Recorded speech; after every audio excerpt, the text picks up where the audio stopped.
So after exporting your MetaHuman assets from the Quixel Bridge and into Unreal Engine, the MetaHuman control rig can be accessed via the reliable, production-ready tool known as Sequencer.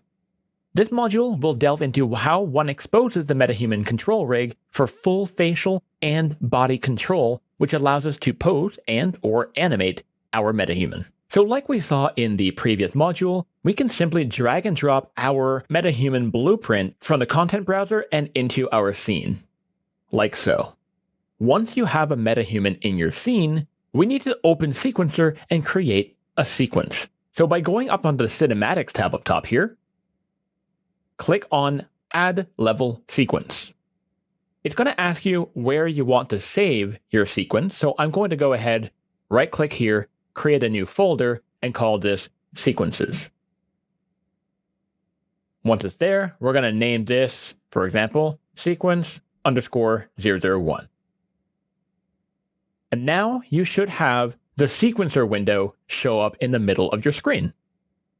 I'm going to click and hold and drag this on the tab at the bottom just to get it out of the way and have easier access to it. And now with Sequencer open and a sequence created, the only thing we have left to do is to add our MetaHuman into the sequencer. So there's two ways of doing that. We can either go into our outliner up top, find our MetaHuman, click and hold and drag it into our sequencer window right here.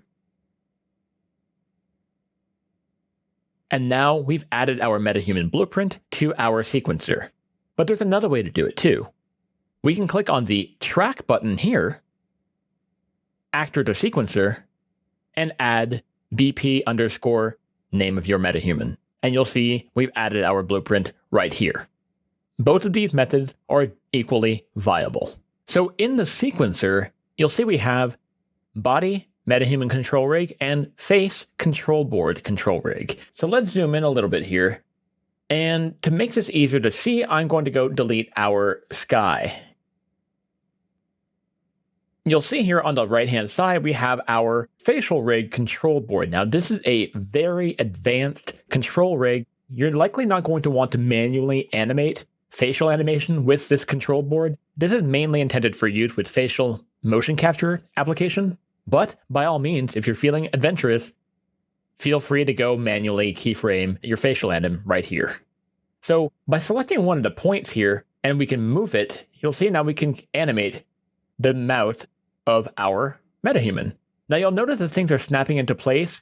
You may have the snapping feature on right here, where there's like a checkerboard that's orange.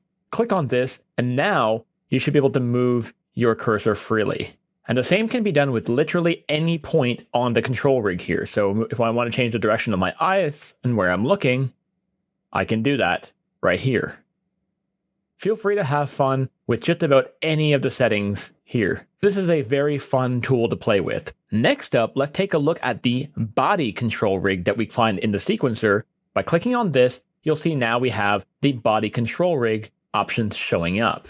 And you may have noticed already, but on the top left-hand corner here, we now have the animation window, which opens up the entire hierarchy of our rig. The control rig here is pretty simple, and you'll likely find it very similar to other rigs you've used before. The controls window here on the left acts as an outliner of sorts, where you can see the entire hierarchy of your rig. And in the animation window right here, you'll find a bunch more settings to choose from. Some of the more notable ones that I use often are the hide and unhide manipulators tool and local transforms in each local space. So what this does here is, let's say, for example, I choose this controller and this controller. If I rotate it, this is being handled incorrectly. So what we can do is by going to the world transform gizmo up top, setting it to local, and now this is how it should behave. So that's what this here is useful for. If I uncheck this, you'll see here, it doesn't behave correctly.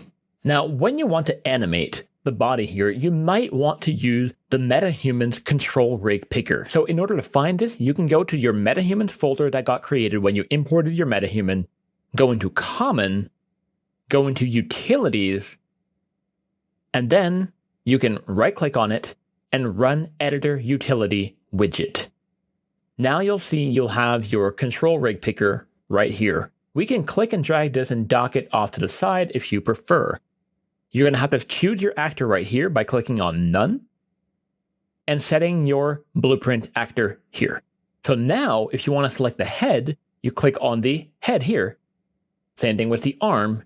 Now I can rotate the arm. So this is a much easier way of choosing which controller you want to begin animating.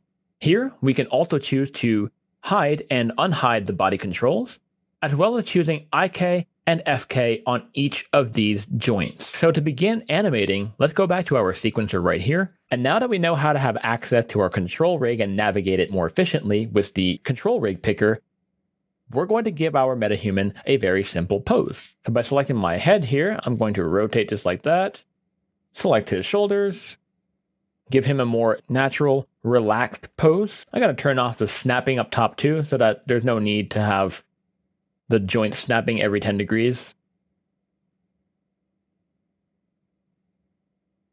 I'm going to select his feet, so I can rotate them like this, give him a much more relaxed stance. And lastly, maybe his forearm here, and his hands. And now, by hiding the body controls here, we've got Trey in a much more natural pose, very simply, very easily, with the help of the control rig picker. So hopefully this makes a little bit of sense. The MetaHuman blueprint makes exposing the control rig extremely easy, and the rig itself is very similar to other rigs you may have used in the past. So in the event that you would like to learn more about the control rig and get really into the advanced nitty-gritty, feel free to watch the dedicated control rig tutorial found in the video description right here. With that out of the way, we are now ready to start delving into how to control the LODs of our metahuman directly in the engine.